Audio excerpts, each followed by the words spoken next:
Have you ever wondered why freedom is so often defined for others, but rarely by them? This question sits at the heart of the work of Saba Mahmood, one of the most influential contemporary anthropologists and social theorists writing about Islam, gender, and agency.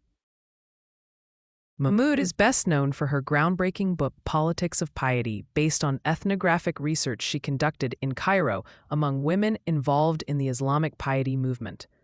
Rather than studying Muslim women through laws or headlines, she spent years listening to their daily practices, conversations, and moral struggles. At the center of her work is a powerful challenge to Western feminist assumptions. In much of Western sociology, agency is understood as resistance, speaking out, breaking norms, rejecting tradition. Mahmood showed that this definition is limited. Many of the women she studied expressed agency not through rebellion, but through discipline, devotion, and ethical self-formation.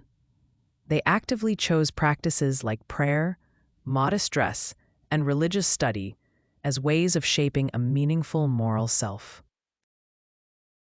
Her key finding was that submission and agency are not opposites.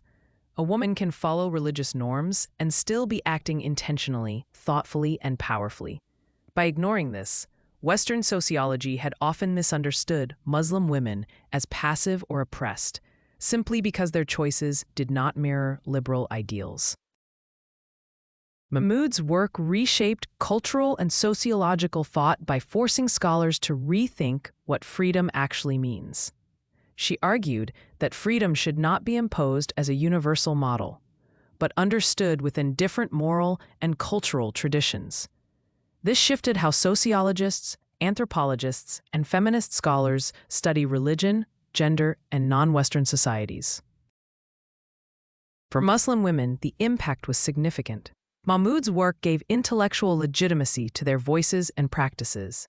It challenged stereotypes, opened space for Muslim women to define their identities on their own terms, and pushed academic and public debates to move beyond rescue narratives and simplistic ideas of empowerment.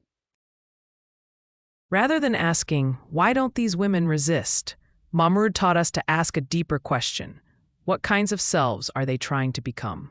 If this perspective made you rethink agency, identity, or freedom, reflect on how many ways there are to live a meaningful life.